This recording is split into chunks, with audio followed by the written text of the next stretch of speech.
Olá pessoal, então mais uma vez, meu nome é Jairo, sou aqui do canal de Pedologia da UFPR e na aula de hoje a gente vai falar sobre as rochas que formam os solos, né? Bem, essa imagem que a gente tem aqui é lá do Canyon, em Itembezinho, né, na região da Serra do Rio Grande do Sul. E hoje a gente vai falar então sobre os principais processos de formação de rocha, os tipos de rocha, que a gente usa depois também para falar dos solos. Pois bem, as rochas, quanto à sua classificação, elas podem ser determinadas como ígneas, metamórficas ou sedimentares. A gente vai falar um pouquinho delas hoje. Bem, as rochas ígneas, né, ou ígneas vêm de fogo, representam aquelas que são formadas pelo resfriamento da lava ou do magma e estão associadas a vulcões, nem sempre com aquelas explosões que a gente costuma ver em filmes, né, mas todo o material que chega ao estado liquefeito à superfície ou mesmo em subsuperfície e depois é resfriado para formar a rocha, é considerada uma rocha ígnea, né? Então, dentro dessas rochas ígneas, a gente também pode fazer uma classificação quanto à composição química dela. E essa composição química vai influenciar muito as propriedades do solo. Bem, dentro dessas rochas, as ácidas são aquelas que possuem mais de 65% de óxido de silício na sua composição. Então, essas são ditas ácidas. Alguns nomes de rochas, exemplos dessas ácidas, a gente tem um granito, que é uma rocha intrusiva, né, uma rocha que tem resfriamento abaixo da superfície da Terra, e como esse resfriamento se dá de forma mais lenta, eu tenho a condição dos minerais crescerem até certo ponto onde eu consigo identificar eles a olho nu, eu consigo separar esses minerais a olho nu. Já o riolito é uma rocha ácida, só que ela é extrusiva, né? Então, o magma chega à superfície da Terra e se transforma em lava, e como a diferença de temperatura da lava para a atmosfera é muito grande, o resfriamento desse material se dá de forma muito rápida. E aí os minerais não têm condições suficientes para crescerem de tamanho a ponto de conseguir separar eles a olho nu. Da mesma forma, quando a lava é básica, a gente tem menos de 54% de óxido de silício. E como exemplos, a gente tem o gabbro, que seria uma rocha intrusiva, né? Ou seja, o magma resfriando abaixo da superfície da Terra, e o basalto, que seria o extrusivo, onde a gente tem a lava chegando até a superfície e o resfriamento mais rápido. E esse basalto é muito comum nas áreas do oeste do Paraná, algumas áreas de Santa Catarina e Rio Grande do Sul, e o granito é muito comum na região da Serra do Mar, né? Também algumas áreas extensas de granito que a gente tem no Brasil. E essa variação vai influenciar muito a fertilidade do solo, porque nessas rochas ácidas eu tenho menos cálcio, magnésio, entre outros elementos químicos, que são absorvidos em grande quantidade pela planta, ao contrário do que a gente tem no gabbro e no basalto. Então aqui são exemplos do gabbro e do granito, ambas rochas intrusivas, ou seja, resfriadas em subsuperfície, e a gente consegue separar esses cristais a olho nu, né? Então, por exemplo, no granito, eu consigo ver aqui uns minerais mais arrosados, né? Uns minerais esbranquiçados, outros mais escuros. Eu consigo fazer essa separação a olho nu.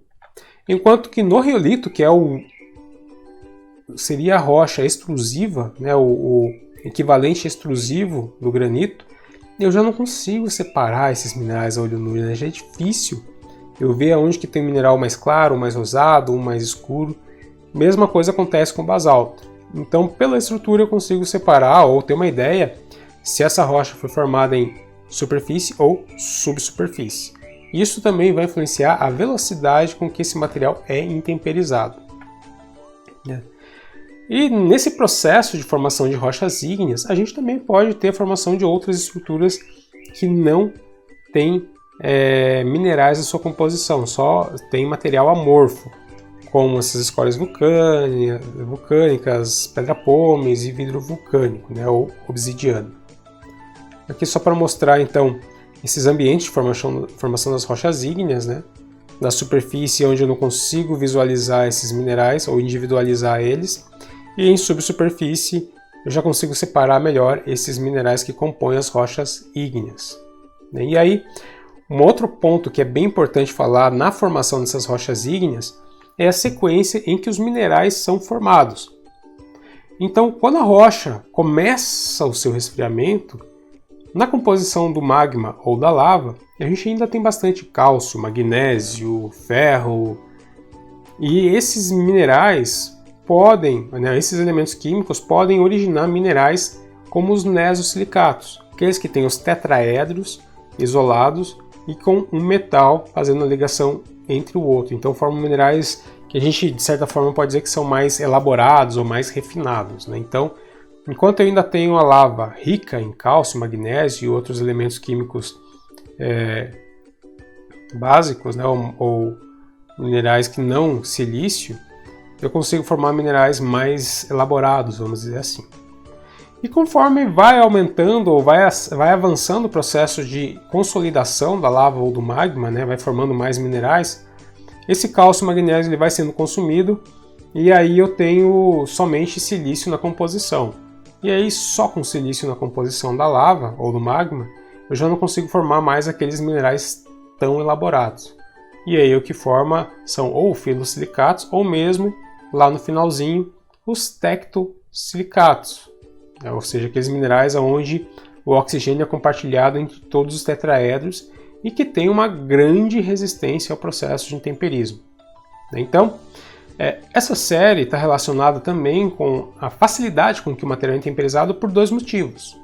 Um é por conta da quantidade desses elementos que fazem a ligação entre os tetraedros de silício, que é maior aqui no início do resfriamento, e outro é pela diferença de temperatura que a gente tem da onde o mineral foi formado para onde ele está sendo intemperizado. Ou seja, se eu pegar aqui, por exemplo, um plagioclásio que foi formado a mais ou menos 800, 900 graus Celsius e colocar ele a temperatura de 30 graus Celsius na superfície, essa diferença é muito grande. É a mesma coisa que eu pegar um gelo que foi formado a menos 10 graus e colocar ele a uma temperatura ambiente de 30 graus Celsius. Como essa diferença é muito grande, o gelo vai derreter rapidamente. A mesma coisa acontece aqui então com os plagioclásios, olivinas, minerais ferromagnesianos e por aí vai. Por outro lado, como o quartzo está numa temperatura mais próxima da superfície, ele se torna um material mais resistente ao intemperismo, porque ele está numa condição próxima da que ele foi formado. Então ele se mantém mais tempo na superfície, além de ele ter então essa polimerização muito grande dos tetraedros, ou também que a gente falou, o compartilhamento desses oxigênios entre os tetraedros que faz uma ligação muito forte e acaba dificultando o intemperismo desse mineral, né? Então aqui um esquema para a gente classificar essas rochas ígneas dependendo da textura, né, ou da facilidade que a gente separa esses minerais e da coloração ou quantidade de silício que tem nas rochas. Outro tipo de rocha que é muito comum na superfície da Terra, né, e que ocupa um grande volume em todo o planeta são as rochas sedimentares. Só que para formar essas rochas sedimentares, os processos são um pouco diferentes, ou bem diferentes das rochas ígneas, né? Então, para formar a rocha sedimentar, eu preciso ter uma rocha pré-existente, e essa rocha, então, ela passa pelo processo de decomposição ou intemperismo. Aí esse material que é decomposto precisa ser removido, ele precisa ser retirado daquele local em que ele foi intemperizado e depositado em outro lugar. Então esse material ele vai e se deposita em uma outra parte da paisagem e depois dele ser depositado, ele passa por algum processo que consolide ele, né, que forme uma estrutura densa, uma estrutura compacta e que a gente chama de litificação, ou seja, ele passa então por essa cimentação, onde eu consigo pegar um bloco grande sem ele se desmanchar. Porque se eu pegar esse material e ele se desmanchar, ele não pode ser considerado uma rocha, é só sedimento, né? Então dentro dessas rochas sedimentares a gente tem a classificação de rochas clásticas, né, que são formados por detritos, né, são aqueles fragmentos que vão sendo carregados principalmente por água, geleira, vento. A gente tem as rochas sedimentares químicas, que são aquelas onde a gente tem a concentração da solução, a concentração da água e a precipitação de sais, principalmente, né? Então é a mesma coisa que eu colocar um monte de sal na água e deixar a panela lá no fogo para evaporar. Chega um ponto onde essa água fica tão concentrada que acaba precipitando o sal. E aí, no caso da formação de rochas sedimentares químicas, o processo é parecido com esse. E as rochas orgânicas, aonde o material depositado tem a sua constituição orgânica, né? E aí são os principais formadores, principalmente de carvão vegetal, que a gente encontra em algumas minas, principalmente em Santa Catarina. Então, essas rochas sedimentares, a gente tem aqui uma figura só para mostrar a deposição desse material, e por alguma ação de pressão, compactação, esse material se torna mais adensado e há algum componente que faz a cimentação entre essas partículas e dá essa consolidação ao material a ponto de formar rocha. Então esse é o ciclo para formar essas rochas sedimentares. E as classificações que a gente tem diz muito respeito ao tamanho da partícula que compõe essa rocha. Então esses sedimentos podem ter diferentes tamanhos, mas o comum é que eles fiquem entre areia, silt e argila, né? Então, se é uma rocha sedimentar formada principalmente por grãos do tamanho areia, a gente chama de arenito. Se é uma rocha formada por uma grande quantidade de sedimentos de tamanho silt, eu chamo então de siltito. E se a rocha é formada por uma grande quantidade de detritos do tamanho argila, eu chamo essa rocha de argilito. Tudo em função do tamanho do detrito, não da composição mineralógica. Não importa, nesse caso, quem é o mineral que compõe a rocha. O que importa é o tamanho do detrito, né?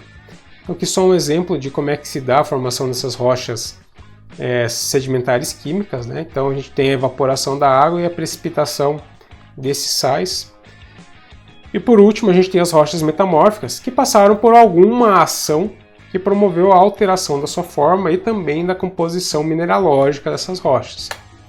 Então, para formar uma rocha metamórfica,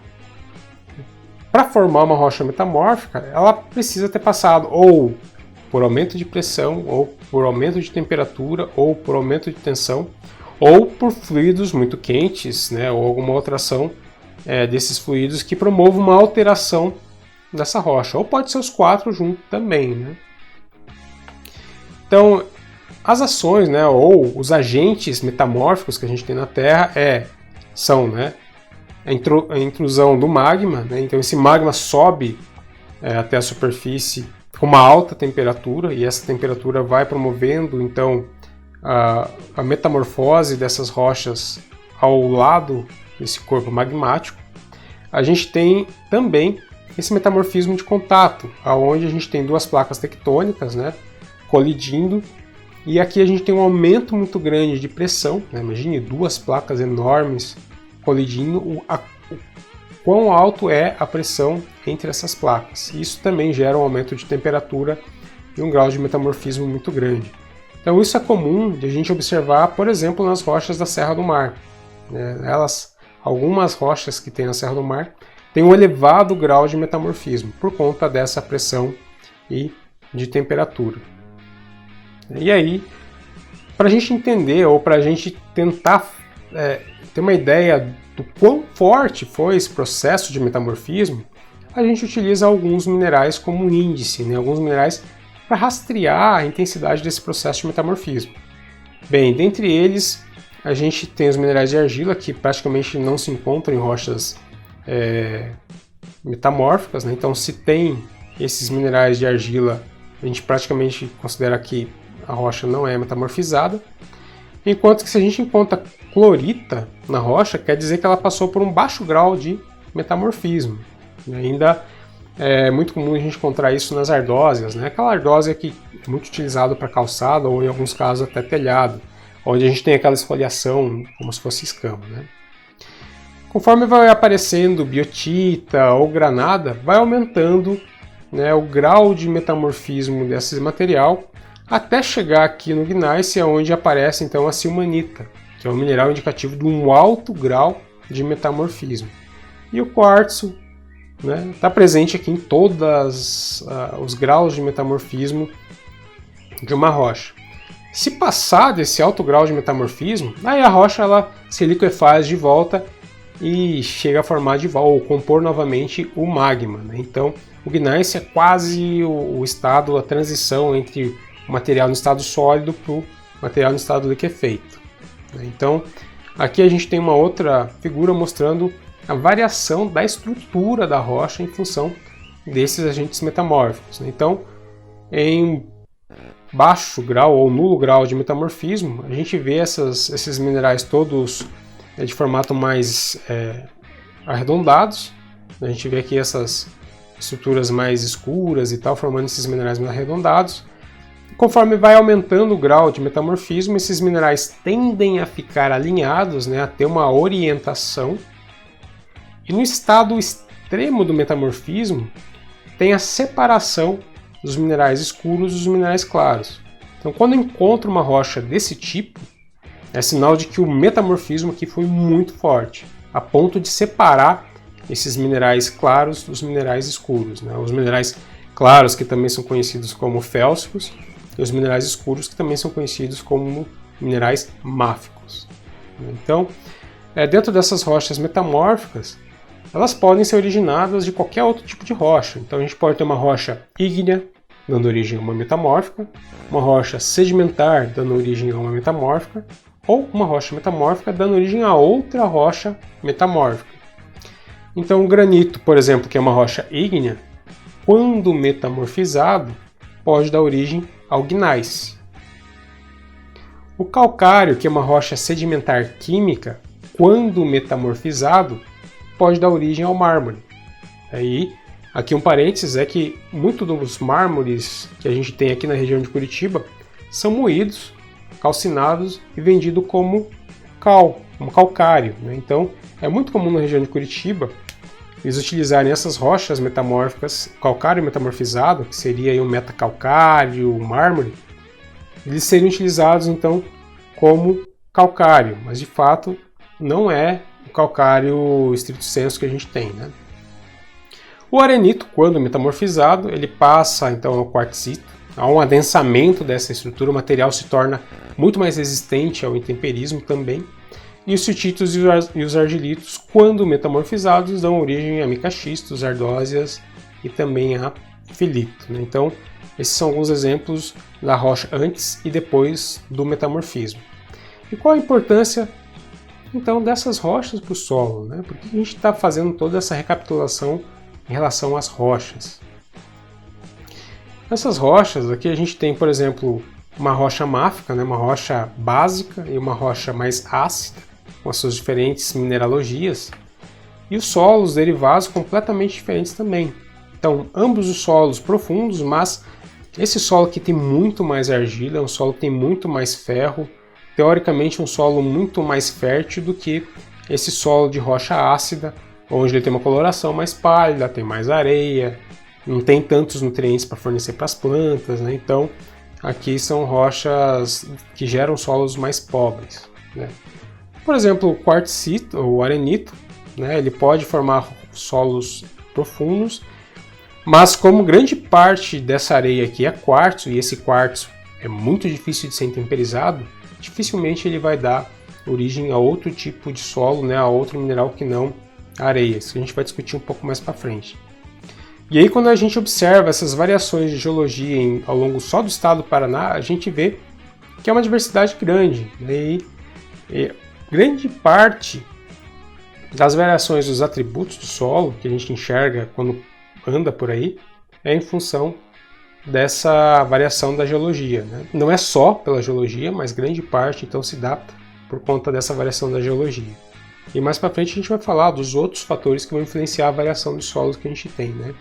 E como que vão influenciar também as propriedades dos solos, os atributos, como manejar isso, como que vai limitar ou como que pode servir como um potencial para a utilização desses solos. Ok? Então, nesse vídeo a gente fica por aqui, né? Mais para frente a gente vai falar então de formação do solo, né? Os fatores e processos de formação. Ok? Então, até mais, até o próximo vídeo.